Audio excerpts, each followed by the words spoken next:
Bonsoir. Le Covid-19 poursuit sa course effrénée dans le monde entier. Depuis plusieurs mois déjà, les stratégies, les réflexions et les mesures se multiplient pour y faire face. Au Togo, la situation est quasi similaire.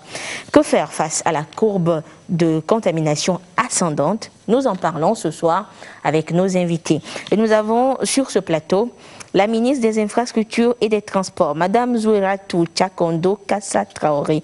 Madame la ministre, bonsoir.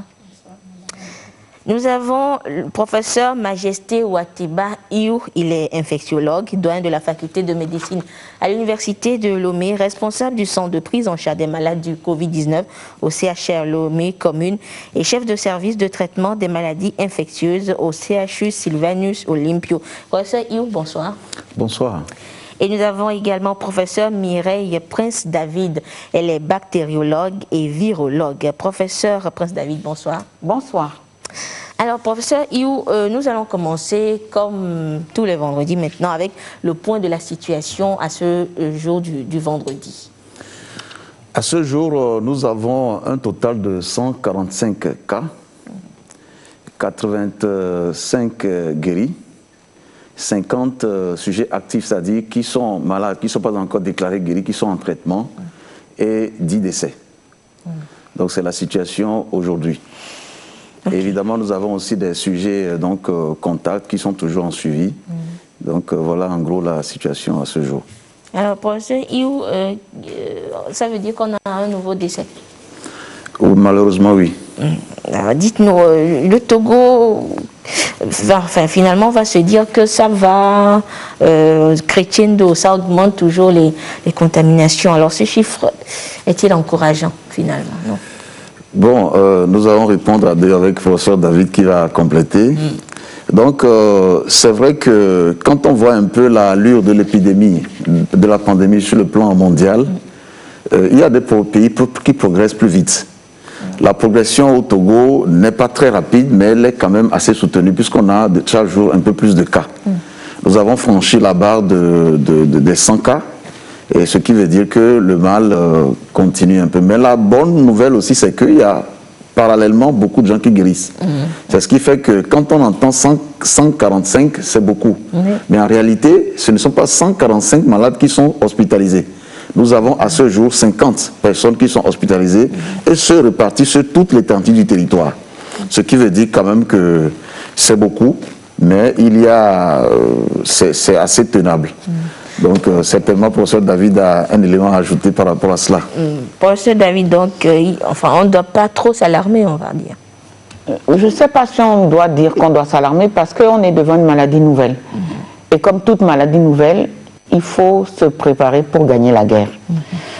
On sait quels sont les faits. On voit que le nombre de cas augmente progressivement, lentement mais sûrement, depuis la date du premier cas, en mars. Mais on est alerté par le fait qu'on a quand même eu une progression relativement rapide depuis le 21 avril dernier, date du déconfinement dans un pays voisin, pour ne pas parler du Ghana. Et donc, on n'a pas beaucoup de chiffres par rapport à la sous-région, mais inutile de nous comparer. Pourquoi, quand vous dites alarmant, oui et non, parce que dès le début de la pandémie, c'est-à-dire début janvier, avant même qu'on ait le premier cas, le gouvernement, l'État avait mis en place des mesures qui nous permettaient de voir les choses venir. La première mesure, c'était de mettre en quarantaine et de suivre tous les voyageurs qui à l'époque venaient des pays à haut risque. Ils ont été confinés, soit à domicile, soit dans des hôtels, et ils ont été suivis pendant 14 à 20 jours. Et ils ont été prélevés à la fin de cette période de confinement pour voir s'ils avaient ramené le virus ou pas avec eux. La deuxième des choses qui a été relativement importante, c'est le dépistage systématique de tout cas suspect. Un cas suspect, c'est quelqu'un qui présente des signes, ou s'il ne présente pas les signes, il a été en contact étroit avec quelqu'un qui a été confirmé positif. La troisième stratégie, c'est de confiner, d'isoler, de mettre dans des structures dédiées toutes les personnes, tous les voyageurs qui viennent de l'extérieur de notre pays, que ce soit par voie aérienne, par bateau ou par voie terrestre. La troisième mesure, la mesure suivante, c'est d'hospitaliser tous les cas qui avaient des signes, qu'ils aient des petits signes ou des moyens signes ou des signes plus importants dans des structures dédiées.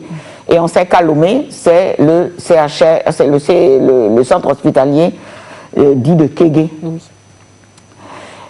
De telles structures existent dans chaque région, elles ont été identifiées dans chaque région, dont toutes les personnes qui présentent un peu de signes sont hospitalisées et suivies par des équipes médicales spécifiques dans chaque région. Oui.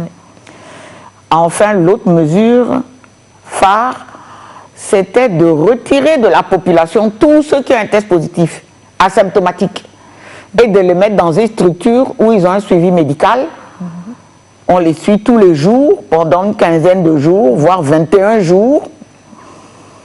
Et dès si par hasard, pendant ce séjour, ils ont un signe de la maladie, ils sont tout de suite emmenés dans les hôpitaux spécifiques. Donc, avec toutes ces mesures,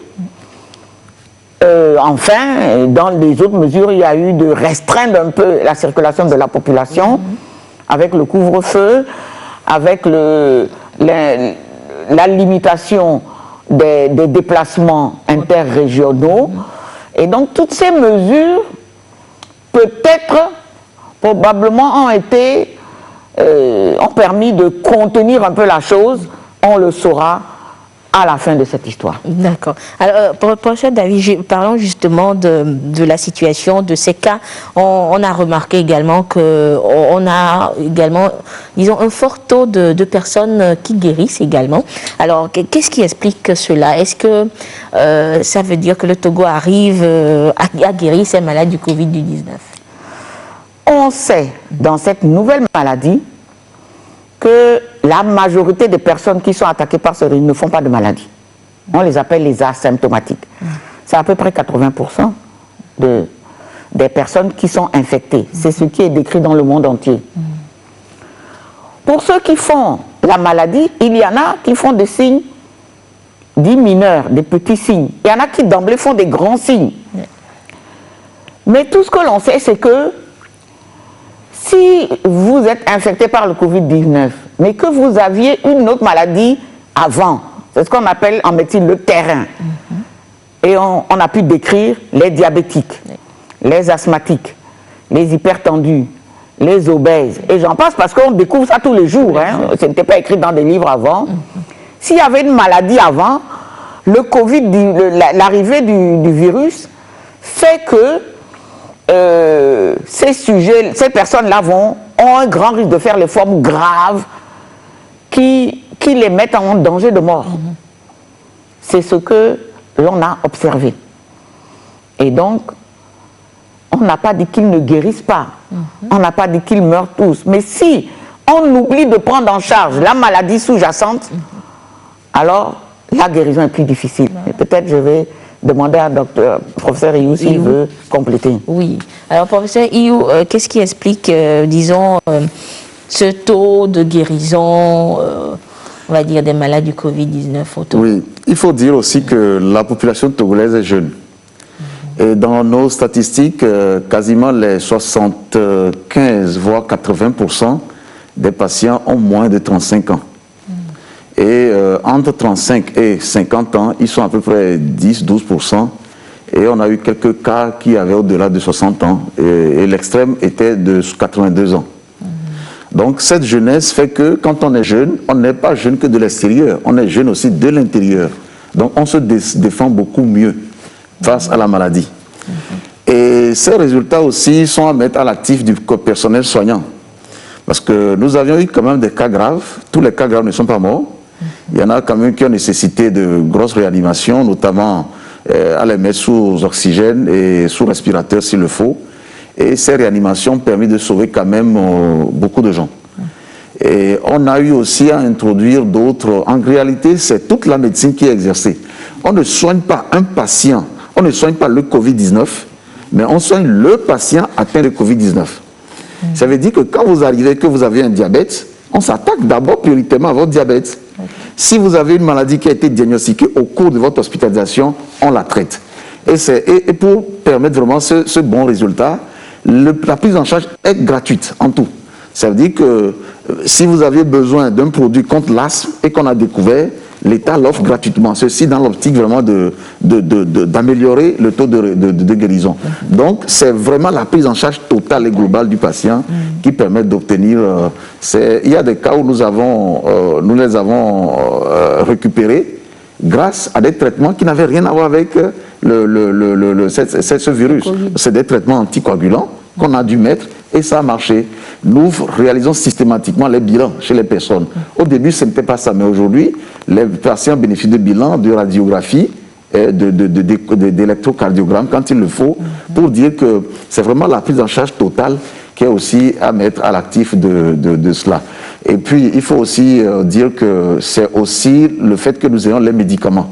Surtout que le patient ne soit pas obligé d'acheter son propre traitement pour une maladie surajoutée.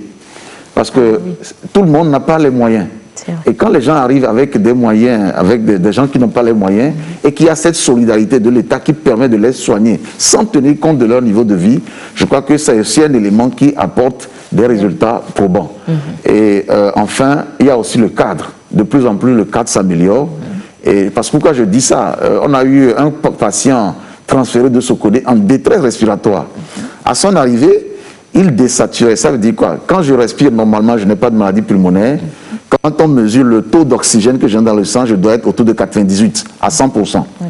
Et lui, à l'air ambiant, il était à moins de 50. Donc, quelque part, c'est quelqu'un qui allait mourir dans les heures qui suivaient. Mais dès qu'il est arrivé à Lomé et qu'on lui a dit que vous êtes arrivé et que nous l'avons accueilli, miracle, il est passé de 50 à 95 de saturation et puis on ne l'a même plus oxygéné. Pour dire que la confiance et le cadre avec toute la technicité est aussi certainement un élément à mettre à l'actif de ces guérisons qui font quand même le bonheur de tout le monde lorsque cela arrive. D'accord. Je pense qu'on peut rajouter aussi le fait, parce qu'on vous a parlé d'âge. Vous savez que contre toutes les maladies dues à des virus, et le Covid-19 est un virus, notre propre système de défense, qu'on appelle système immunitaire, joue un rôle très très important. Et donc, mais on sait que ce système de défense, quand on est, il n'est pas encore tout à fait mûr. Il commence à mûrir quand on grandit. Mais quand on avance dans l'âge, il perd aussi de son efficacité. Voilà pourquoi on dit que les personnes qui ont au-delà de 60 ans, c'est ce qui a été constaté, il faut tout faire pour qu'ils évitent de rencontrer ce virus, parce que ce virus aura plus de force pour les abattre que si ce virus rencontre une personne jeune pour laquelle le système de défense est fort et en pleine maturation. D'accord. Alors, professeur Iou, voilà, disons que la prise en charge, elle est totale, mais lorsque ces personnes guérissent, est-ce qu'il y a un suivi après ou lorsqu'elles sortent du CHR, c'est fini, on les oublie et puis on s'attaque aux autres? Lorsque ces personnes guérissent, elles sont guéries. Pour nous, les critères de guérison, ce n'est pas clinique. Ça dit, clinique veut dire, je te regarde, tu es en forme. C'est ça la clinique. Ce n'est pas ça. C'est la guérison virologique. C'est-à-dire qu'on écovionne, on cherche le virus chez toi pour voir à 2 fois successivement, voir si tu es négatif. Si tu es négatif successivement 2 fois, à distancer de 72 heures entre le premier et le deuxième test, on te déclare guéri virologiquement. Maintenant, une fois que tu es guéri, tu es guéri. Tu retournes dans la société, tu n'es plus un problème pour les autres et pour toi-même. Mais c'est une maladie nouvelle. Et parce que les nouvelles, on ne connaît pas tout. Il nous faut encore un peu de temps pour voir. Quand on a guéri en réalité, c'est qu'on a élaboré des anticorps qui ont réussi à éliminer le virus. Parce qu'il n'y a pas en réalité un médicament qui tue un virus, en général. Le médicament peut aider l'organisme à vivre longtemps, le temps que l'organisme lui-même fabrique ses anticorps et élimine le virus. C'est ce qui se fait généralement. Alors, quand la personne a éliminé les virus, On ne sait pas aujourd'hui jusqu'à quand ces anticorps qu'il a élaborés vont durer. Et comme on ne sait pas jusqu'à quand ça va durer, on dit aux gens, même si tu as guéri, comme c'est une maladie nouvelle, il nous faut encore des mois, des années, pour voir jusqu'à quand vous allez garder vos anticorps. Faites comme si vous pouvez encore retomber malade. En quoi faisant? En adoptant les mesures barrières. Donc si ces gens adoptent les mesures barrières, ça les empêchera de se contaminer si jamais leur système immunitaire n'était pas très fort. Et en même temps, ça fait en sorte qu'ils ne se contaminent pas de nouveau pour transmettre à d'autres personnes. Sinon, en réalité, quand on a guéri et qu'on est déclaré virologiquement sain, on est guéri, il n'y a plus de soucis. On redevient comme monsieur n'importe qui ou madame n'importe qui. Voilà. Professeur David, vous voulez ajouter quelque chose? Non, c'est ce qu'il a dit, il l'a dit. On ne sait pas combien de temps, on ne sait pas si c'est les anticorps d'ailleurs, combien de temps ce système immunitaire va vous protéger. Mais dans toute maladie virale quand même, il est très probable qu'on ne va pas s'infecter le lendemain de sa guérison. Oui, ça c'est clair. Et donc, il faut quand même se ménager parce que ce sont des maladies pour des formes graves. Quand on s'en sort, on est très fatigué, on est extrêmement fatigué. Et donc, il faut se ménager, c'est sûr. Néanmoins, dès que vous arrivez à respirer de nouveau correctement, il faut reprendre le chemin du travail. Oui, ça c'est clair. Alors, Madame la Ministre, on a écouté les professionnels de la santé nous parler, nous faire un peu le point de la situation. Alors, quelle lecture faites-vous en tant que membre du gouvernement de ces chiffres-là, de la situation actuelle de la pandémie? Merci beaucoup, Madame Anita. Comme vous-même l'avez dit, la pandémie progresse au Togo, mais Dieu merci lentement. Pour avoir écouté les deux professeurs, je crois que l'équipe médicale a été vraiment au point et que le chef de l'État, via le gouvernement togolais, a pris toutes les dispositions pour permettre à l'équipe médicale de venir à bout en termes de guérison de cette pandémie. Tout à l'heure, j'ai entendu ma collègue parler de comparaison, qu'il ne fallait pas comparer, mais on est obligé de comparer. Quand je prends dans la sous-région le cas d'un pays que je ne vais pas citer, par rapport à la date à laquelle le premier cas a été confirmé dans ce pays, en l'espace de 2 mois, ils sont à plus de 700 cas. Et donc, je peux dire qu'aujourd'hui, avec l'équipe médicale, toutes les structures mises en place par le gouvernement, il y a une maîtrise de l'évolution. Et ça m'amène à parler des cas qui sont venus des pays voisins à la suite, comme l'a dit madame, à la suite du déconfinement. On a, la semaine dernière, déjà 10 cas en une fois. C'est rare, parce que depuis lors, la progression était plutôt lente. 1 cas, 2 cas. Et en une fois, on a constaté une augmentation de 10 cas. Et c'est le cas aujourd'hui d'ailleurs, puisque hier, on était à 135. Aujourd'hui, on est à 145, 10 cas supplémentaires. Donc, en réalité, il y a cette importation à travers nos parents qui étaient dans le pays voisin à la suite de l'assouplissement du confinement qui a été décidé par les autorités, qui a fait que les parents là rejoignent leur famille et qui viennent avec déjà les maladies.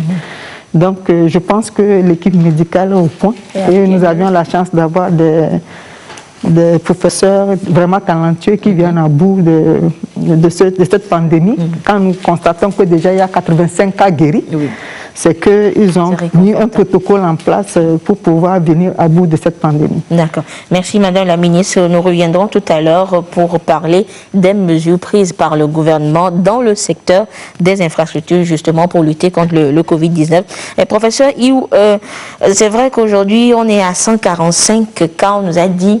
Mais est-ce que ces 145 cas reflètent vraiment la réalité sur le terrain? Est-ce qu'il n'y aurait pas plus de cas? Pour le moment, nous diagnostiquons les gens qui sont soit des sujets suspects, contacts, ou les gens qui, par exemple, présentent des signes qui amènent à investiguer. Et chaque jour, si nous diagnostiquons de nouveaux cas, ça veut dire que la maladie, nous pouvons considérer qu'elle est dans la cité. Chaque jour, de nouvelles personnes contaminées hier qui étaient négatives deviennent positifs demain. Donc, il y a une dynamique. Mais nous allons dire plutôt que on ne parlera pas si ça reflète la situation réelle, mais c'est ce que nous diagnostiquons. Actuellement, nous avons des études qui sont en cours pour voir un peu la circulation du virus au niveau des professions à risque ou au niveau de la population de façon générale. Ces études, dont les résultats vont être rendus publics certainement la semaine prochaine, nous permettront d'avoir une idée meilleure, une idée claire de la circulation du virus. Après cette étude, il y a aussi une seconde étude derrière qui va être élargie à un plus grand nombre de gens pour essayer de voir, parce que ces études nous permettront d'élaborer finalement les stratégies pour savoir où mettre l'accent, où il faut agir davantage pour essayer de circonscrire le mal. Nous, en Afrique, nous ne cherchons pas à gagner la guerre contre le Covid-19. On cherche à gagner la paix. C'est-à-dire que gagner la guerre veut dire que le mal est là, on veut l'affronter.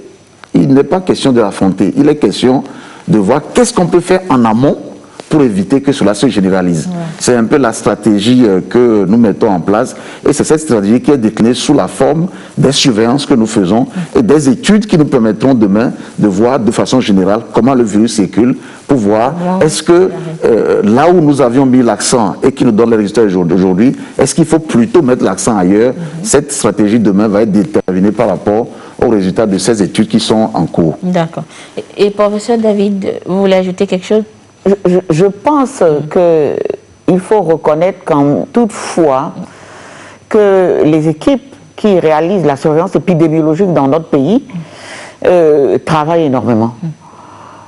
Si les chiffres peut-être ne sont pas juste à 1 près, ils ne sont pas très loin, parce que il n'y a pas que le diagnostic, il y a le nombre de décès qui aurait augmenté. Je ne sais pas si vous avez suivi cette grande polémique en France où on dit que mais, si on compare le nombre de décès par rapport à l'année dernière, le nombre de décès. Mais vous avez aussi suivi ces chiffres où en Espagne, les gens décédaient carrément, venaient décéder à la porte de l'hôpital par milliers.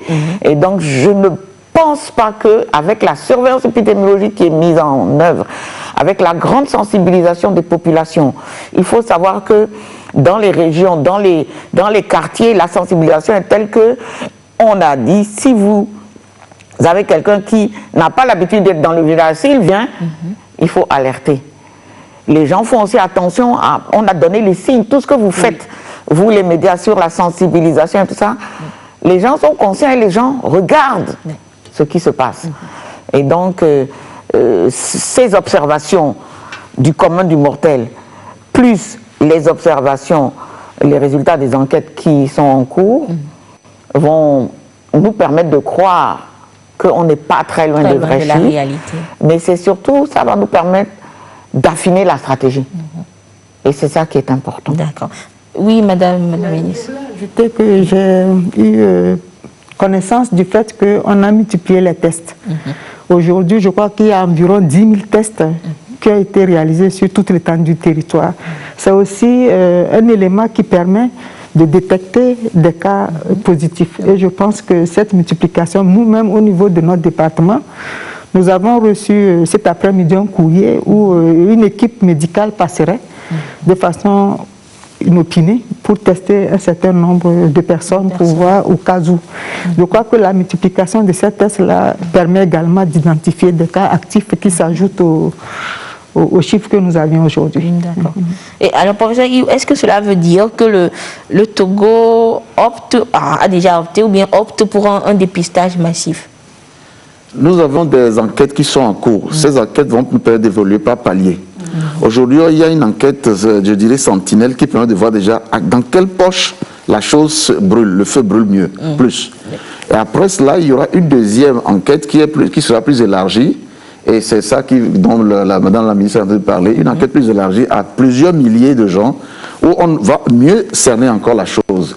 Mais l'option de dépistage généralisé n'est pas abandonnée. Cette option est sur la table, elle est sérieusement étudiée, et nous arriverons à ça si nécessaire.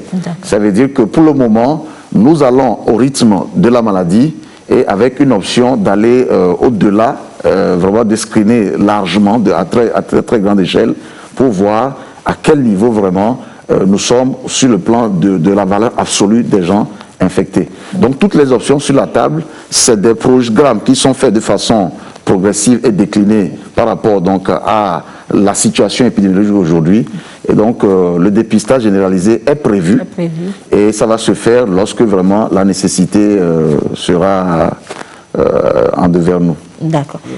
Professeur David. Je pense qu'il est important dans cette à ce moment, à ce point d'arrêt, qu'est-ce que veut dire un dépistage massif? Un dépistage massif, c'est une photo que vous prenez de votre pays à un temps zéro.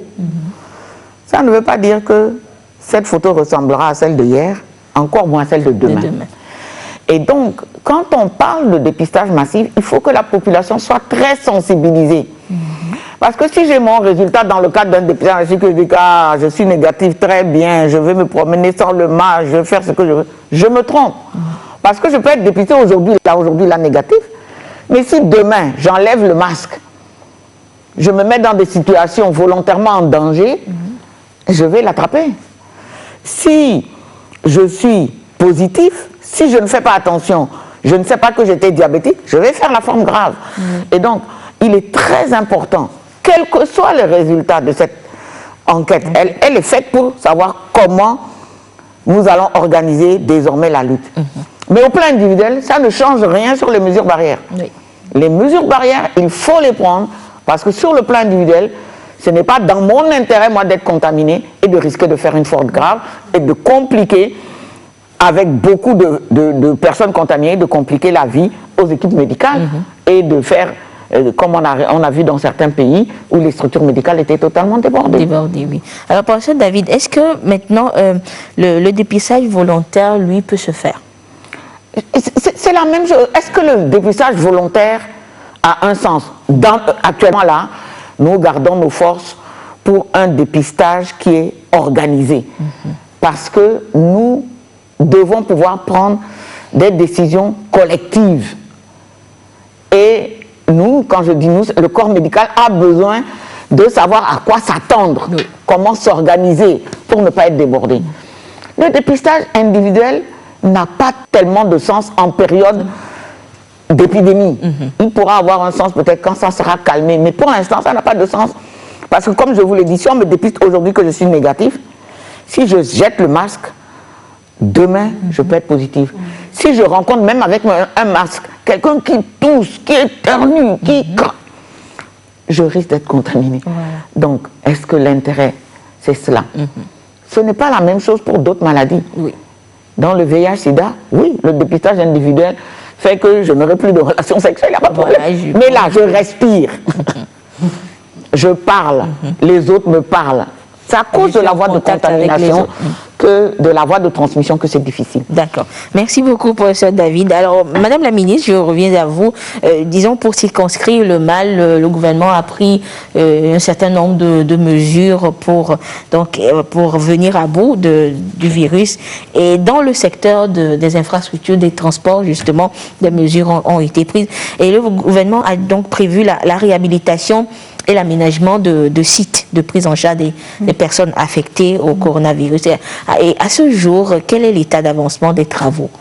Merci. Bon, effectivement, sous le leadership du président de la République, dès le premier cas, il nous a été demandé de revisiter les sites qui avaient été retenus en 2015 lors du virus à Ebola.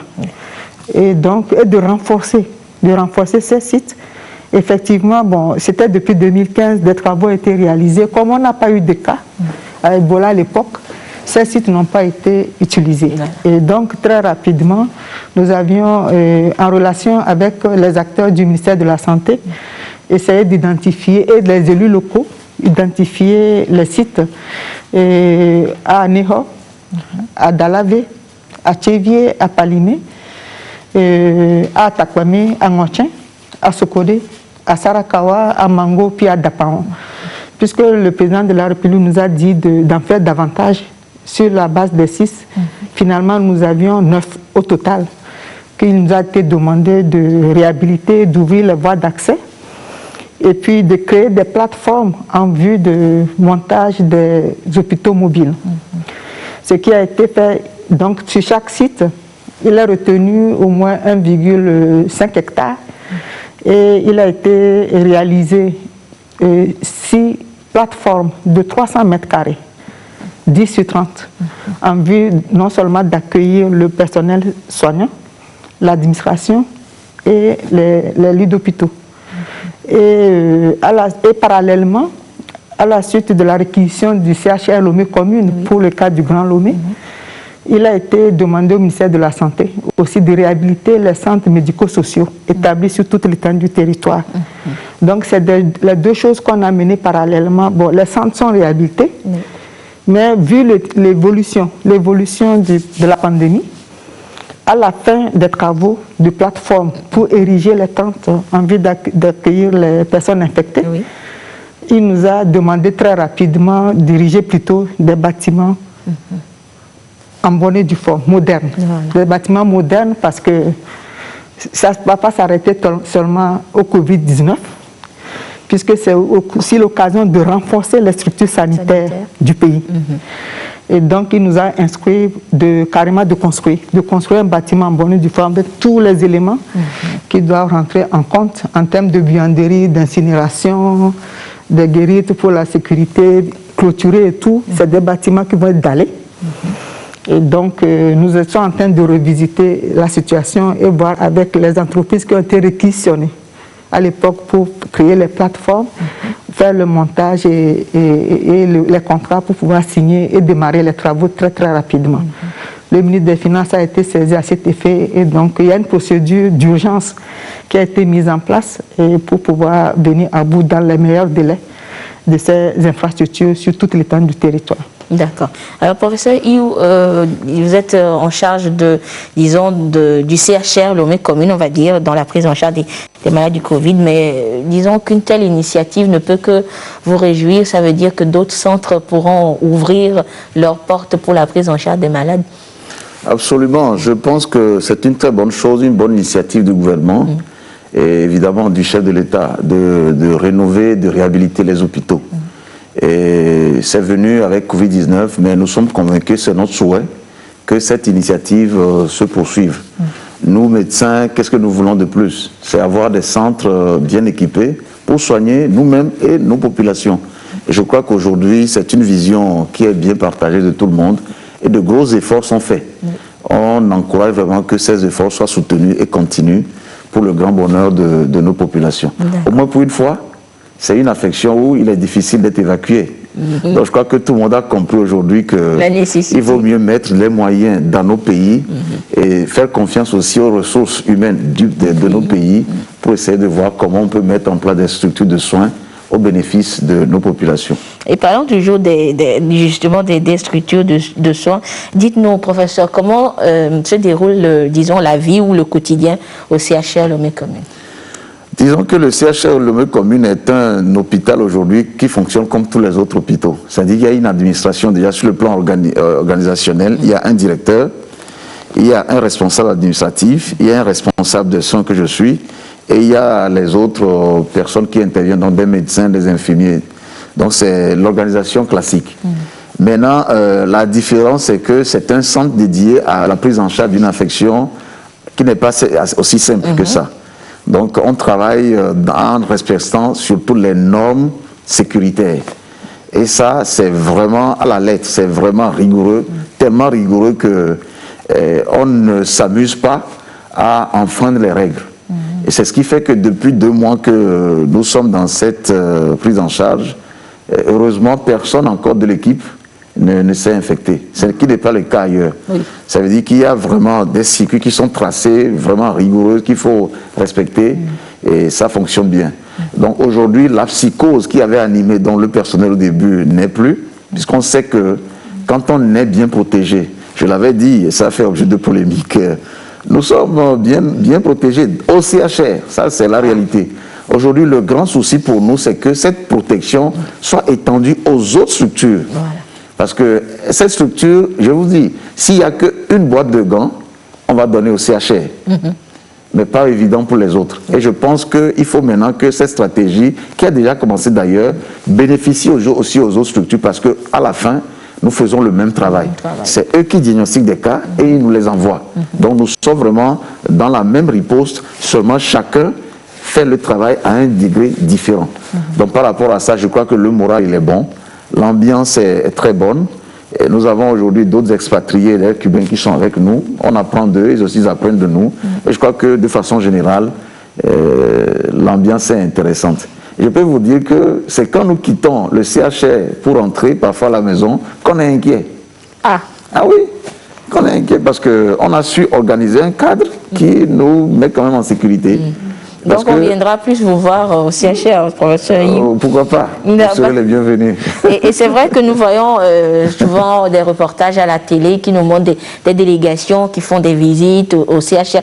Donc ça veut dire qu'on y vient sans crainte, il n'y a pas de problème parce que chez le Togolais lambda, quand on lui dit CHR commune et Lomé commune, il ne faut pas venir dans la zone là, c'est pas bon, c'est pas bon. Je croyais que vous alliez dire la route. Il y a des gens qui ne passent même plus sur la route de Kégué. Oui, et la route de Kégué, parce qu'il y a le CHR à côté. Oui. En réalité, ce que les gens doivent comprendre, la maladie vient toujours de la ville. Généralement, on ne s'infecte pas dans les hôpitaux. Ça vient de la ville. J'ai fait 10 ans dans le service de pneumologie. Mon patron, professeur Tidjani, disait, dans le service de pneumologie, où on soignait la tuberculose, il n'y a pas eu un cas d'infecté de tuberculose à l'intérieur. Ça vient toujours de la ville. C'est pour dire que quand on est dans un centre où on sait ce qu'on fait, on sait prendre les mesures qu'il faut. Donc les visiteurs viennent, sauf que c'est bien organisé. C'est bien organisé, vous êtes annoncé, on vous conduit là où il faut passer, parce que les gens emmènent à manger à leurs parents. Et quand on emmène à manger, personne ne mange une nourriture qu'on n'a pas vu remettre des mains de son parent. Donc les patients veulent voir leurs parents et nous avons des dispositifs qui permettent aux familles et aux malades de se voir sans pour autant se toucher, et ils peuvent amener à manger. Donc c'est bien organisé, il n'y a rien de sauvage. D'accord. Madame la ministre, vous avez déjà fait un tour au CHR? Exactement, nous sommes allés et nous avions rencontré l'équipe médicale. Et puisqu'il fallait concevoir les tentes initialement, et il y a une tente qui a été érigée aux côtés du bâtiment au CHR Lomé commune que nous avions visité. Et nous avions fait la proposition. Finalement, comme je l'ai dit tantôt, le chef de l'État a décidé plutôt qu'on construise. Puisque la construction qui est en cours prévoit même la maternité. C'est pour vous dire que c'est au-delà de Covid-19. Prévoit même des logements pour l'équipe médicale, des logements pour la sage-femme sur place. C'est des problèmes en général qu'on va à l'intérieur du pays qui se posent. Puisque parfois, pour des cas urgents, on est obligé d'appeler le médecin qui est à quelques kilomètres du centre de soins. Et aujourd'hui, c'est vraiment des bâtiments modernes qui vont être implantés à l'intérieur du pays. Et donc, durant votre visite, enfin, quand vous alliez au centre, vous y alliez sereine? Absolument. Bon, moi, puisque, bon, en réalité, pour la petite anecdote, c'est plus le chauffeur qui me disait, même pour passer, comme l'a dit le professeur Iou, après le palais, il y a une voie. Il dit non, il faut qu'on s'éloigne. On dit non, il n'y a pas de souci. Ah oui, ça dit que les gens, comme l'a dit le professeur, en fait, c'est nous qui venons avec le mal. On ne va pas pour prendre le mal. Sinon, en réalité, c'est plus l'équipe soignante qui doit être contaminée, mais ce n'est pas le cas. Et donc, bon, nous sommes allés regarder pour réfléchir, voir dans quelle mesure on peut repliquer la même chose, mais finalement, les choses ont changé. On va aller beaucoup plus vers des centres de santé vraiment modernes. D'accord. Mais madame, nous restons avec vous. C'est vrai que tout à l'heure, j'évoquais les mesures prises au niveau du secteur des transports. Et on sait que le transport aérien dans le monde entier est durement éprouvé, est durement touché par cette crise du Covid-19. Et comment se porte alors l'aéroport international Gnassingbé Eyadema dans cette situation? Le moins qu'on puisse dire, le monde entier, tous les vols, les compagnies aériennes subissent de plein fouet la situation du Covid-19. Et l'aéroport international Gnassingbé Eyadema, effectivement, en fait partie. Puisque, sur la base de la vision du président de la République, nous avions réussi à en faire un hub, en fait. Puisque l'objectif, c'est d'atteindre 2 millions de passagers par an. Nous nous approchons avant le Covid-19. C'est pour vous dire que déjà, l'aéroport international Gnassingbé Eyadema, c'est un hub. Maintenant, en relation avec des compagnies telles que Ethiopian Airlines et la compagnie Askai, qui est une société de droit togolais, et qui, par rapport auquel le Togo, le gouvernement togolais aussi a des parts au niveau du capital. Donc, des mesures ont été très rapidement prises au niveau de l'aéroport autonome, de l'aéroport international Gnassingbé Eyadema. Et on a, dès le départ, avant même l'arrivée du premier cas, ils ont créé un centre d'isolement. On a commencé même par rapport au formulaire que les passagers remplissent à bord de l'appareil avant même de descendre sur le tarmac. Ils remplissent leur provenance, tout le parcours qu'ils ont fait. Voilà. Il y avait les thermoflash pour prendre la température ou autre, mais rapidement, dès le 20 mars, les autorités togolaises ont décidé de fermer l'aéroport par rapport aux passagers. Par rapport aux passagers, mais il faudrait souligner que les marchandises continuent, les vols cargo se poursuivent. C'est ça qui permet d'ailleurs à ce que nous recevons des matériels pour aider l'équipe médicale à soigner les personnes infectées. Donc le cargo est là. Nous sommes en train même de créer un hub du cargo par rapport à la sous-région pour recevoir et distribuer dans les autres pays voisins. Donc des mesures ont été prises et malheureusement les vols se sont arrêtés et comme partout ailleurs. Et nous sommes en train de réfléchir concernant particulièrement le cas de Askai. Et nous sommes en train d'échanger, réfléchir au sein du gouvernement pour voir dans quelle mesure le gouvernement togolais pourrait venir en aide à cette société-là, qui est une société panafricaine qui a plus de 9 appareils sur place et qui sont cloués là et qui nous permet justement de répondre à beaucoup de... qui dessert 24 pays. 24 pays en Afrique, et c'est pas petit. Et donc, nous sommes en train de réfléchir pour aider Askai à se retrouver, ne serait-ce que pour le personnel, parce que le chef de l'État nous a dit qu'il ne faut pas, dans cette période-là, qu'il y ait des licenciements. Il y a le paiement des salaires et tout. Les réflexions sont en cours. Le chef de l'État l'a dit que personne ne sera laissé en marge, ne sera, disons, sinistré, on va dire. Mais donc, ça veut dire, Madame la ministre, que, disons, ces avions que nous voyons sont des avions cargo, parce que la population, parce qu'on entend un avion survoler, ça veut dire que l'aéroport travaille, les gens arrivent. C'est essentiellement les avions cargo. Parce que les marchandises arrivent aussi par avion, parce que beaucoup ne le savent pas. Les marchandises arrivent aussi par avion. Par exemple, le fret continue. Et je disais tantôt que le matériel médical arrive par avion. Et donc, les activités continuent par rapport au fret. D'accord. Et ça, c'est par rapport au transport aérien. Professeur Iou, continuons le débat. On a parlé du fonctionnement au niveau du CHR. Disons que nous parlons du personnel médical en général. Il faudrait que je pose cette question. Le cas disons, des affectations d'infirmiers, cette polémique sur peut-être des licenciements ou autre. Quelle est la situation? D'abord, personne n'a été licencié. Il faut que les journalistes, maintenant qu'on leur avons dit qu'on ne s'infecte pas au CHR, voilà. Vous annoncez votre venue, on va vous faire promener, vous ouvrir toutes les portes et discuter avec vous. Ceux qui ont parlé, les journalistes qui ont parlé de cette affaire ne sont jamais venus au CHR.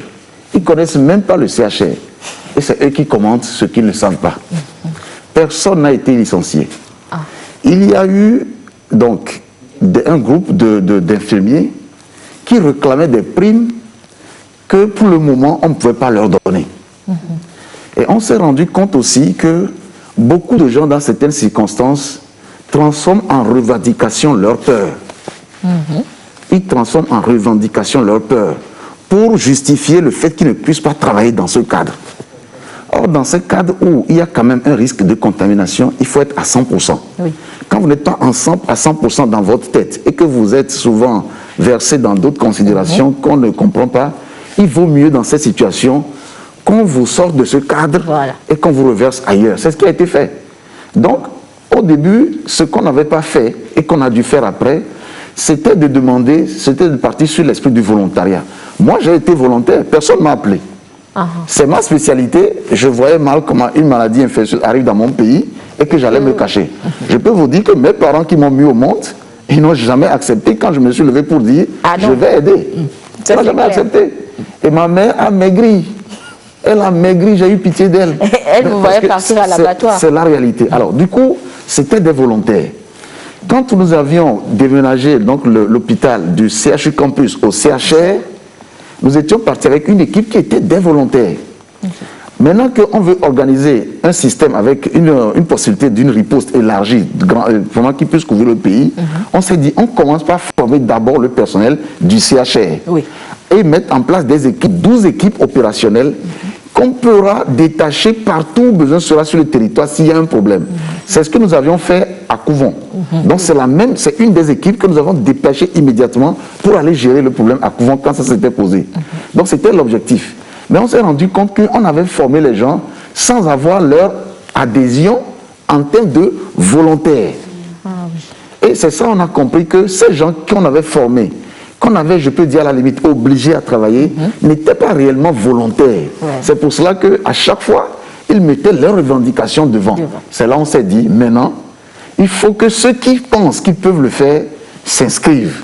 Les gens qui ne peuvent pas le faire, on va les redéployer ailleurs. C'est ce qui a été fait. Donc les gens qui se disaient, je suis en même capable de courir ce risque, de travailler dans ce cadre et d'apporter quelque chose, ils ont mis leur nom, on les a gardés. Ceux qui ne l'ont pas fait, on les a affectés sur d'autres structures sans qu'il y ait une conséquence. Rien du tout. Puisqu'on se dit, comment on peut licencier quelqu'un qui demande une prime? Et puis, un médecin-chef que je suis, peut-il licencier un fonctionnaire?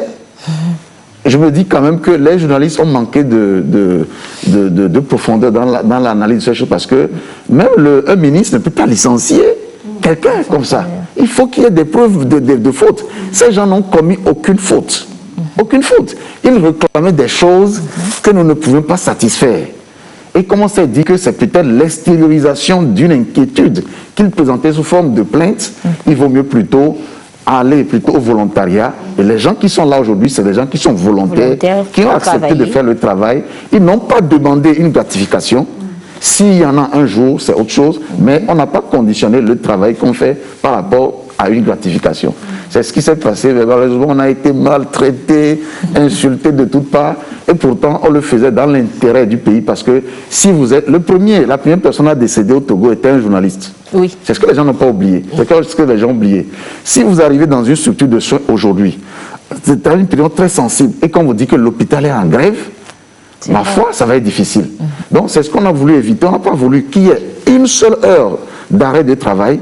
Il faudrait vraiment qu'on travaille avec le même état d'esprit, la même solidarité, pour que nous puissions faire ce travail sans nous exposer, nous infecter nous-mêmes et offrir des soins à ceux qui viendront malheureusement parce qu'ils seront infectés. D'accord. Oui, Madame la Ministre. Je pense que ce que le professeur Yud est très très important. Parce qu'il faut que les gens s'engagent. C'est le dévouement. Oui. C'est un sacerdoce en fait. Être médecin, être membre d'une équipe médicale, c'est vraiment se donner à soi pour guérir l'autre. Oui. Donc ceux-là qui n'ont pas cet engagement-là, franchement, pour l'efficacité du protocole mis en place, je pense que c'était la manière la plus judicieuse de pouvoir les affecter ailleurs. Voilà. Parce qu'il y a des malades classiques aussi dans les hôpitaux, un peu partout, ils vont continuer ce qu'ils avaient l'habitude de faire au CHR Lomé commune. Donc ils ont gardé que ceux qui se sont engagés avec dévouement à aider les personnes infectées à guérir. Je pense que c'était l'occasion d'éclairer la population parce qu'on a appris tellement de choses sur les réseaux sociaux que voilà, la personne indiquée, professeur Youn, nous a donné encore plus de précisions sur cette question. Alors professeur David, revenons justement à cette question du Covid-19. Lorsqu'on évoque la contamination, on parle de ces personnes à risque. C'est vrai que lorsque vous parliez tout à l'heure, vous avez mentionné peut-être les diabétiques et autres. Est-ce qu'un dispositif particulier est mis en place au Togo pour suivre ces personnes-là? C'est une très bonne question, mais je reviens toujours sur le fait que la maladie due au Covid-19 n'a même pas à peine 6 mois. Il y a beaucoup de choses qu'on ne sait pas encore. Oui. Et il est important que dans chaque pays, on détermine quels sont les groupes à risque. Un groupe à risque se détermine en fonction de la manière dont le microbe passe de l'un à l'autre. Il se détermine aussi en tenant compte du critère de l'exposition. Est-ce que moi, dans ma profession, ou par ce que je fais tous les jours, je vais être plus à risque? Et nous allons, tous qui travaillent de la même manière, être dans un groupe à risque. Ça dépend aussi du taux de l'infection dans un pays donné. Toutes ces données-là, des travaux sont en cours. Vous savez, tous les patients qui sont prélevés, les données sont analysées. Les données des patients hospitalisés sont analysés. Le profil des voyageurs est analysé. Tout cela, plus les résultats des enquêtes, va nous permettre, d'ici la semaine prochaine, de déterminer quels sont les groupes à risque. Quels sont les groupes qui, dès qu'ils vont rencontrer des personnes asymptomatiques souvent, ou symptomatiques, mais symptomatiques on fait attention, mais asymptomatiques, quels sont ces groupes-là qui ont plus le risque d'attraper la maladie? Et donc pour l'instant, on ne sait pas encore quel est vraiment le groupe à risque. Vous voyez, on aurait pu dire, ah, les médecins sont plus à risque. Oui. Mais on se rend compte que non, que du fait, enfin, qu'on n'est pas sûr ça, parce que, en tout cas pour ce qui concerne les centres déjà dévolus, ils ont des gestes tellement, ils font tellement attention qu'ils ne sont plus, ils ne peuvent pas être considérés comme étant les principales personnes à risque. Donc en fait, pour cette maladie Covid, tous les pays étudient, chaque pays doit étudier quel est son groupe à risque. Et d'ici la semaine prochaine, on verra. Ça sera peut-être, je ne sais pas, moi je dis n'importe quoi, les femmes du marché ou les transporteurs, on ne sait pas encore. Tous ces résultats, tous ces travaux sont à l'étude et c'est là l'occasion de féliciter tous ceux qui travaillent sur ce sujet, tous ceux qui s'intéressent à ce sujet, tous ceux qui émettent des idées. Et d'ici la semaine prochaine, on saura quels sont les groupes à risque et on pourra vous dire de façon un peu plus précise ceux à qui on va s'intéresser, pas en premier, mais tout particulièrement. D'accord. Professeur David, c'est vrai que, bon, on n'a pas encore déterminé ces personnes à risque, mais vu que, parlons du Covid-19, on parle du système immunitaire fort pour lutter contre le virus et tout. Alors dites-nous, est-ce que les bébés qui naissent en ce moment sont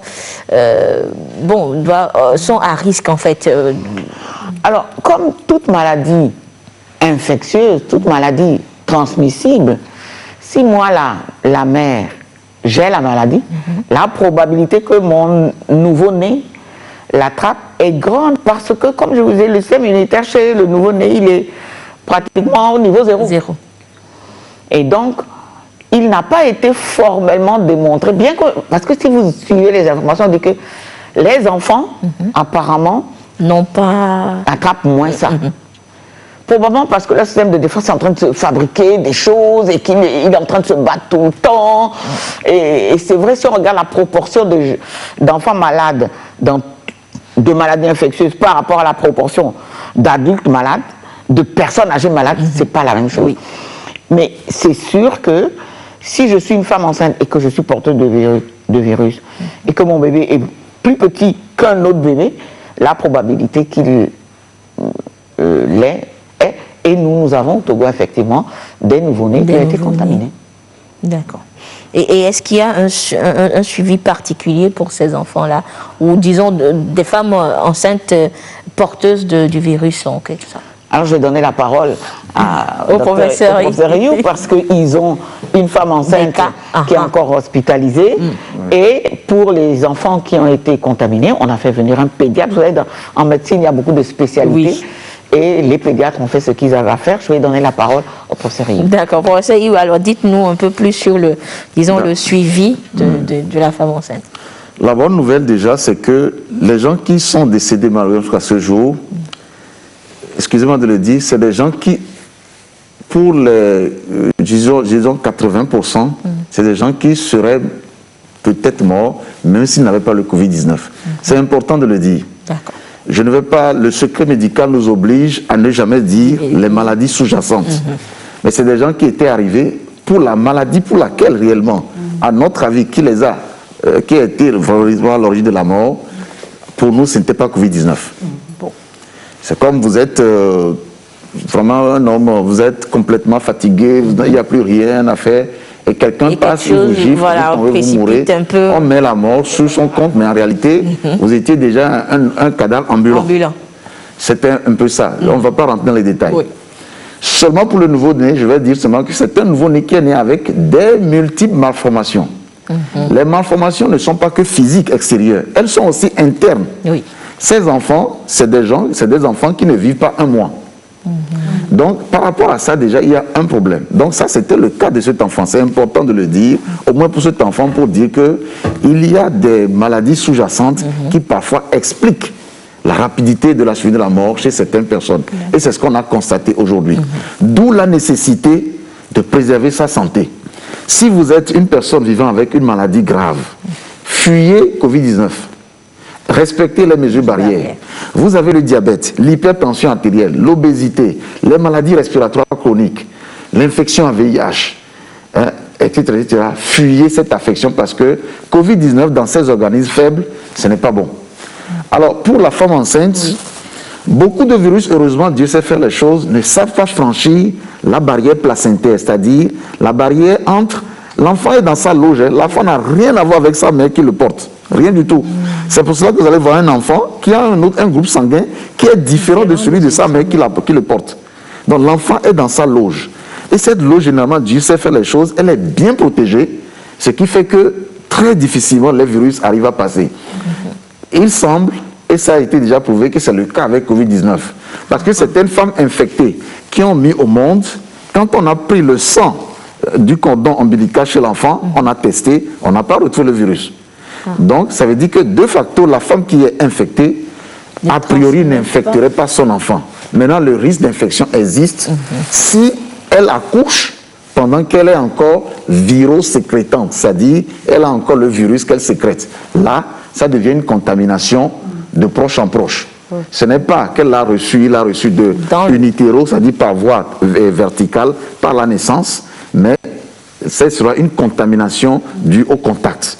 L'enfant devient en ce moment-là un sujet contact qui va ensuite positiver. Donc c'est le seul risque. Donc nous avions donc un cas en cours, elle prend le traitement que nous avons, elle n'est même pas un cas grave. Au début il y avait eu un petit souci qu'on a réglé avec la réanimation un tout petit peu, mais là actuellement je crois que c'est bon, il n'y a pas de souci. Et c'est des situations auxquelles nous allons nous attendre, parce qu'aujourd'hui nous n'avons que 50 cas actifs. C'est eux qui nous intéressent. Les cas guéris, on se dit, eux, ils sont partis. Si un jour nous avons, malheureusement, on ne le souhaite pas, des milliers de cas, on ne le souhaite pas, mais ça peut arriver. Nous nous préparons à ça. Si un jour on a ça, ça veut dire que nous aurons différents types de malades. Nous aurons des malades de toutes sortes. C'est là que ça appelle à la notion pluridisciplinaire. Nous sommes en train d'organiser le cadre. Au début, c'était les infectiologues. Aujourd'hui, ce ne sont plus les infectiologues, il y a les réanimateurs. Il y a des pédiatres qui viendront, des cardiologues. Ça va devenir une multi-spécialité pour prendre en charge tous les cas possibles. Je précise que nous ne traitons pas Covid-19, nous traitons des patients atteints de Covid-19. Et le patient, c'est un homme qui vient avec ses problèmes sur lesquels s'ajoute Covid-19. Merci beaucoup, professeur. Oui. De rappeler la voie de transmission. L'infection à Covid-19 ne passe pas par le sang. Voilà. Le virus se trouve dans vos... on peut dire à l'extérieur, parce que c'est à la face externe de la narine, de la gorge, puis ça passe dans les poumons. Donc, l'enfant est irrigué par sa mère, il n'est pas irrigué par son nez, ni par ses poumons. Et donc, ça ne passe pas par... Les coronavirus ne passent pas par la transplacentaire. D'accord? Pas à travers... Ce n'est pas comme pour des maladies où la maman attrape une septicémie, une virémie, quelque chose comme ça, et puis ça passe. Non, ce n'est pas ça ce qui se passe. Et donc, c'est vraiment au contact, à la naissance, que la maman peut contaminer cet enfant. Et voilà. D'accord. Merci beaucoup, professeur David. Alors, Madame la ministre, je reviens à vous pour parler d'un autre secteur, disons, d'un autre transport, toujours dans le secteur des transports. Le transport maritime, on va dire, le port autonome de Lomé constitue le poumon de l'économie du Togo, par lequel transitent plus de 80% des marchandises. Alors, dans le cadre du Covid-19 aujourd'hui, comment le port se prend-il pour alimenter notre pays ? Effectivement, à la différence du transport aérien, la voie maritime n'a pas été touchée par les mesures de restriction qui ont été prises de par le monde, y compris le Togo. Donc, les navires continuent à venir comme d'habitude. Mais sauf que très rapidement, les acteurs même du port autonome, de la plateforme du port autonome, ont pris des dispositions pour d'abord mettre en rade les navires lorsque ça vient à l'époque. C'était des navires qui venaient de Chine. Ils restaient en rade pendant 72 heures. Parce qu'il semblerait, bon, l'équipe médicale est là, il semblerait que le virus ne supporte pas la chaleur. Donc on gardait les navires en rade pendant 72 heures, puisque c'est des conteneurs avant qu'ils n'arrivent au quai. Et donc le préfet maritime, tous les acteurs, le directeur général du port autonome ont pris déjà des dispositions par rapport à l'équipage et tout le personnel, les intervenants, tous ceux qui déposent les conteneurs et autres. Des mesures barrières ont été prises pour protéger le personnel. Et même au niveau du port, ils ont mis un cadre d'isolement au cas où ils trouvaient un cas inquiétant et suspect pour la prise en charge. Donc parallèlement à ça, nous avions constaté qu'il y avait quelques petites difficultés sur la plateforme du fait que par rapport aux mesures barrières, initialement, lorsque les conteneurs arrivent, il y a un certain nombre de personnes qui dépotent le conteneur. Et donc, il fallait réduire le nombre par rapport à la barrière relative à la distance sanitaire, sociale à respecter. Et donc, on a réduit le nombre. Donc, lorsqu'on réduit le nombre naturellement, le dépotage se ralentit.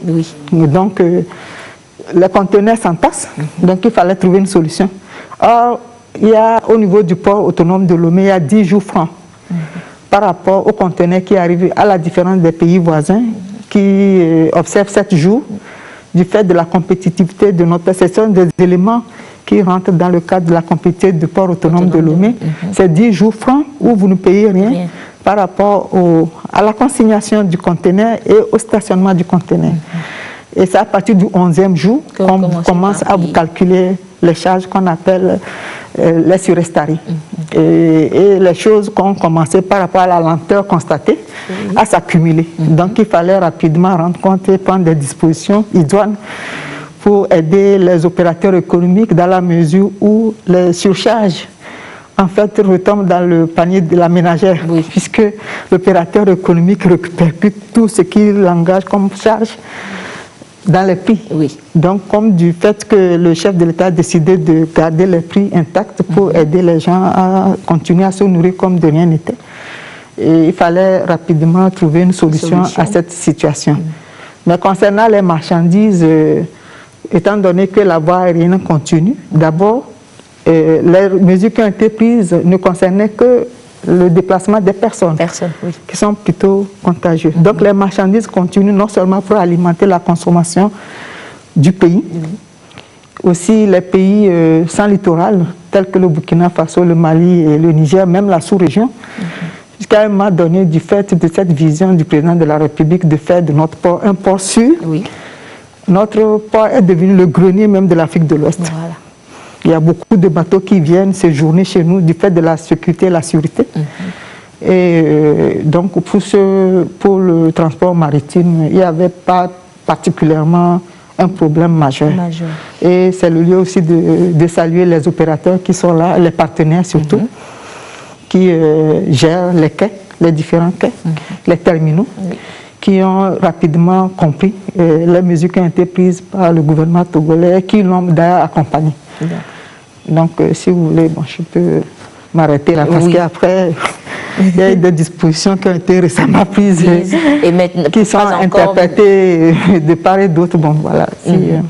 Et pas encore mise en œuvre. Je crois que c'est par rapport à l'arrêté du 7. L'arrêté du 6 mai. Du 6 mai. En fait, il fallait régler ce problème-là, de surcoût, naturellement. Et donc, le gouvernement a décidé de suspendre provisoirement ces charges de détention et de stationnement des conteneurs.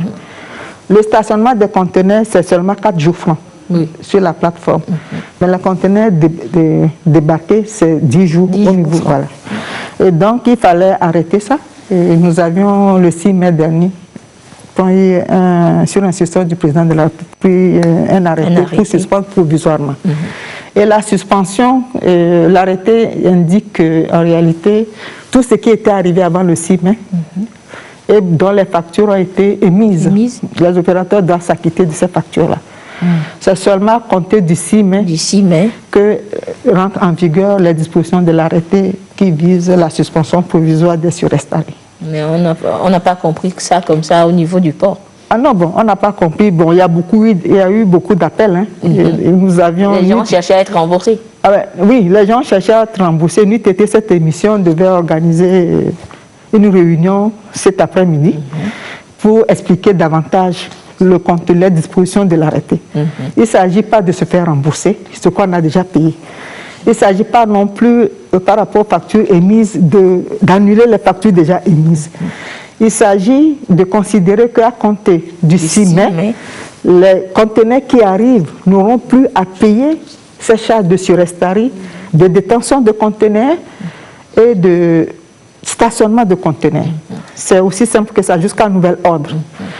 Parce que bon, on prie Dieu que nous sortions très vite. Il n'y a pas de rétroactivité, on va dire. Il n'y a pas de rétroactivité, justement. Il n'y a pas de rétroactivité. Donc, nous avions estimé que d'ici lundi, on va réunir surtout les associations des professionnels agréés en douane, qu'on appelle communément les transitaires, pour leur expliquer davantage le contenu de cet arrêté.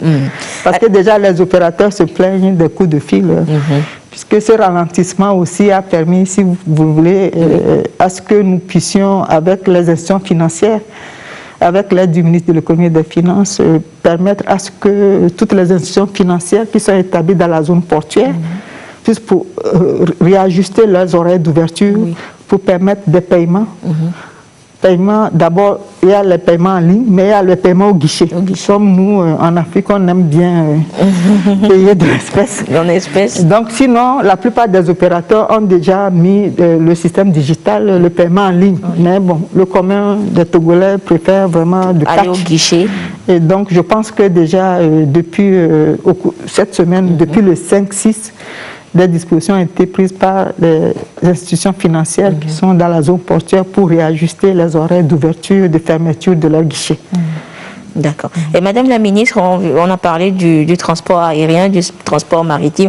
Alors comment se porte le transport terrestre, lui, dans cette situation de Covid-19 ? C'est le cas le plus difficile. Le cas le plus difficile parce que, comme on le sait, le transport en commun est un vecteur vraiment important de la transmission du Covid, de toute maladie d'ailleurs. Parce que c'est un espace confiné en fait. Quand on prend le bus, bon, vous y restez pendant autant d'heures que le trajet dure et de façon confinée. Donc, au-delà même de Covid-19, il y a d'autres maladies qui pouvaient... tuberculose ou autre qu'on pouvait contacter via le transport en commun. Donc notre département en fait gère le Sotral, la Sotral, excusez-moi. Et donc les premières mesures ont concerné la distanciation sociale et qui a amené à ce que déjà au niveau, lorsque le 21 mai et le 21 mars, il a été décidé de boucler le Grand Lomé et de boucler 3 autres villes telles que Tchévié où il y a des cas. Il y a eu des cas, la ville de Palimé et la ville de Sokodé. Donc la première chose, c'est que les transporteurs, les autocars qui font Lomé, Sokodé, Lomé, Kara, Saint-Cassé et autres ont dû arrêter. On en a dénombré 91 autocars qui circulent sur toute l'étendue du territoire, qui vont parfois même jusqu'à Ouaga. Et donc ceux-là, depuis le 21 mars, sont en arrêt total. Ils ont arrêté leurs activités. Voilà, en arrêt total, pas d'activité. Maintenant, il y a les minibus aussi qui rentrent dans le jeu, les minibus de 15 places qui transportent aussi des passagers et qui devraient... Bon, il y a eu des dispositions qui ont été prises. Je commence par la Sotral où on a diminué le nombre de personnes dans les bus. De personnes qui, la Sotral en fait, peut prendre jusqu'à 95 passagers assis comme debout. On a réduit ça à 30. Nous avions fait l'expérience avec 30 personnes pour voir si les 1 mètre sont respectés. Pourraient être respectés, donc 30. Concernant les minibus qui pouvaient continuer leur activité de transport dans le Grand Lomé, les minibus de 15 places, le nombre de places a été réduit à 9, plus le chauffeur. Pour les minibus de 9 places, le nombre de passagers a été réduit à 5, plus le chauffeur. En ce qui concerne les taxis-villes, c'est en fait des taxis-villes de 5 places. Le nombre a été réduit à 3, plus le chauffeur. Donc, il y a un passager à côté du chauffeur et deux derrière. La mesure supplémentaire et qui fait partie des mesures barrières, c'est le port des bavettes obligatoire avant l'accès des transports en commun, que ce soit la Sotra, que ce soit les minibus ou les taxis. Et au niveau du Grand Lomé, nous avions recensé 5 gares routières. Nous avions travaillé avec les syndicats pour mettre à la disposition des syndicats des systèmes, des dispositifs de lave-mains. Nous en avions donné 2 par gare routière, mais eux-mêmes, les syndicats déjà s'étaient équipés, ils avaient équipé les gares routières de lave-mains. Nous avions circulé pour voir le respect de ces dispositions-là. Et bien, nous avions demandé à ce que les syndicats puissent, au niveau des lave-mains, mettre les bavettes en tissu dont les prix sont beaucoup plus accessibles à la population.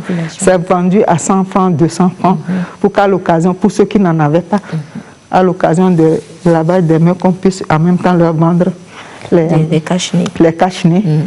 Il en est de même pour les bus Sotral, où nous avions également demandé que le conducteur puisse disposer de ces cache-nez vendus à 100 francs, 200 francs, puisque c'est une condition d'accès au bus. Et donc voilà pour le Grand Lomé.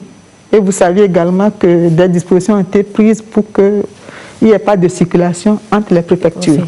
Et donc ça a impacté surtout les sociétés de transporteurs. Et avec le ministre de l'économie et des finances, au niveau de la Banque centrale des États de l'Afrique de l'Ouest, il y a eu des mesures qui ont été prises, puisqu'il y a beaucoup, surtout pour les autocars, même parfois pour les minibus, qui ont contracté des prêts pour pouvoir acheter ces autocars. Et donc, des mesures ont été prises pour rééchelonner ces prêts-là sans intérêt sur la période de Covid-19. Puisqu'il n'y a pas d'activité, non pas de ressources, donc tu ne peux pas s'acquitter de ces échéances-là. Et donc, toutes ces mesures, je pense, ont été respectées par les banques de la place, sur recommandation de la Banque centrale. D'accord. Et madame, et maintenant, aujourd'hui, vous avez des retours, les mesures sont respectées sur toute l'étendue du territoire national? Bon, ça, franchement, on ne peut pas dire que c'est totalement respecté. Bon, nous comptons d'abord sur les 5000 hommes, les forces de pandémie, contre la pandémie Covid-19 qui sont sur place, qui font respecter ces mesures-là. Mais nous savions que par endroits, quand nous-mêmes nous circulons, surtout les taxis, villes ne respectent pas totalement. Chacun veut rentrer. Maintenant, nous avions aussi relevé que concernant les minibus, en lieu et place des passagers, ils transportent des marchandises. C'est une bonne chose, c'est une conversion qui a été même souhaitée, que nous saluons au passage, puisque aujourd'hui, quand vous prenez la RN5, Lomé-Palimé, la plupart des fruits et légumes arrivent à Lomé par les minibus. C'est le cas même entre Lomé et Ngoatien. Ils chargent les marchandises, les haricots et autres que nous consommons, qui déversent dans le Grand Lomé. Mais parallèlement, nous avions été inscrits par le chef de l'État pour réfléchir sur des mesures d'accompagnement, surtout des conducteurs. Puisqu'il ne s'agit pas, comme on l'a dit tantôt, sur cette période-là, de licencier et encore moins de ne pas payer les salaires de certains chauffeurs, puisque comme il n'y a pas d'activité, donc le propriétaire de l'autocar n'a pas de quoi payer. Honorer les salaires. Donc aujourd'hui, il y a une réflexion en cours pour pouvoir aider, accompagner ces chauffeurs-là. Ce serait quelque chose en moins par rapport aux propriétaires des autocars. D'accord. Merci beaucoup, Madame la Ministre, pour toutes ces explications. Nous sommes pratiquement arrivés à la fin de ce débat, mais avant de vous laisser repartir, nous allons faire le traditionnel tour de plateau, on va dire. Alors, professeur David, au vu de tout ce que nous venons de dire, est-ce qu'il y a nécessité aujourd'hui de renforcer les mesures préventives vu la courbe ascendante de la contamination? Et si vous avez un conseil à donner aujourd'hui aux populations? Oui, partout dans le monde, on a vu l'efficacité des mesures barrières. Éviter une maladie, c'est mieux que de prendre le risque de l'attraper. Et donc, comme on connaît la voie de transmission, on sait que les gens vont se contaminer par les gouttelettes qui sortent de la bouche. par les aérosols qui sortent de votre nez. Il faut donc éviter de les recevoir. Éviter de les recevoir, c'est d'abord se mettre à une distance au moins de 1 mètre de la personne. Si cette personne tousse, c'est de se mettre encore plus loin. Si vous toussez, c'est de tousser dans le coude. C'est d'abord le port du masque. Ce masque qui empêche vos postillons et ces aérosols, cet air d'aller trop loin et d'aller loin avec des particules vivantes. On considère que, éventuellement, moi je suis porteur, donc je ne vais pas contaminer quelqu'un d'autre. Et nous avons dit aussi le lavage des mains. Pourquoi le lavage des mains? Parce que lorsque le postillon tombe à moins de 1 mètre, il souille avec les virus. Donc tout ce qui est le sol, les mains, les tables, les objets qui sont là, les surfaces, sont contaminés. Et donc, si on ne se lave pas la main convenablement, on transmet ce virus. Ce virus est très fragile et lorsqu'il est sensible au savon, à la solution hydroalcoolique, et donc cela, il faut le faire. Ne pas être confiné dans des endroits. Comment, si vous êtes très nombreux dans une salle, vous allez pouvoir respecter la distanciation de 1 mètre? Voilà pourquoi la suspension des offices religieux, la suspension des grandes réunions de famille a été une chose qui a servi dans beaucoup de pays et qui a servi probablement chez nous à contenir. On a vu dans certains pays que je ne vais pas nommer, où les pèlerinages, les grands pèlerinages ont été le point de départ d'une grande flambée. Et donc nous, vraiment, nous recommandons aux gens de considérer qu'éventuellement ils sont contaminés et donc ils risquent de contaminer les autres. Nous faisons le plaidoyer pour le port obligatoire du masque dès que ce sera possible par l'ensemble de la population, dès que ce sera possible. Et s'il n'y a personne que je peux contaminer, eh bien, nous serons tous protégés. Voilà. La chose est simple, claire et précise. Merci beaucoup, professeur Prince David, professeur Mireille Prince David. Je rappelle donc que vous êtes bactériologue et virologue. Professeur Iou, votre mot, votre dernier mot, votre conseil? Le dernier mot, discipline. Merci. Merci beaucoup, professeur Iou, professeur Majesté Wateba Iou. Il est infectiologue, doyen de la faculté de médecine à l'université de Lomé et surtout responsable du centre de prise en charge des malades du Covid-19, le CHR Lomé Commune. Madame la ministre, votre mot de... Je vais répéter discipline comme le professeur Iou par rapport à ce que Madame Prince a dit, des détails des mesures barrières.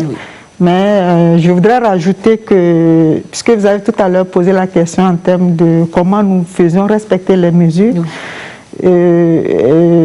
indiquer que les préfets, les élus locaux, les chefs traditionnels, les religieux, sur toute l'étendue, doivent aider le gouvernement à pouvoir faire respecter ces mesures et exhorter les citoyens de s'auto-protéger. En fait, on s'auto-protège. Lorsque chacun s'auto-protégera, on aura moins de contamination. Et donc, de saluer le leadership du chef de l'État qui, de façon sereine, a pu anticiper certaines mesures. Il y a beaucoup d'investissements qui sont en cours. J'ai entendu la dernière fois le professeur Iou parler du CHR Lomé Commune. C'est beaucoup d'argent. Ce que nous sommes en train de faire au niveau des infrastructures, c'est beaucoup d'argent. Et donc, je voudrais que, parce que parfois on dit à quelque chose, malheur est bon.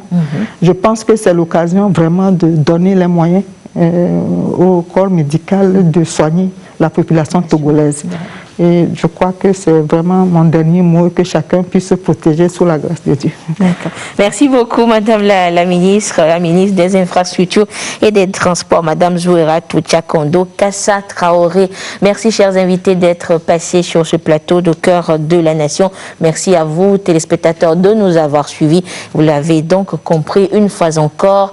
la discipline, comme l'a dit le professeur Iou, la discipline, le respect scrupuleux des mesures barrières pour se protéger et protéger les autres contre le Covid-19. Merci de votre fidélité à la télévision togolaise. L'autre rendez-vous est pris pour vendredi prochain pour un autre débat sur le Covid-19 toujours. Merci de votre fidélité. Bonsoir.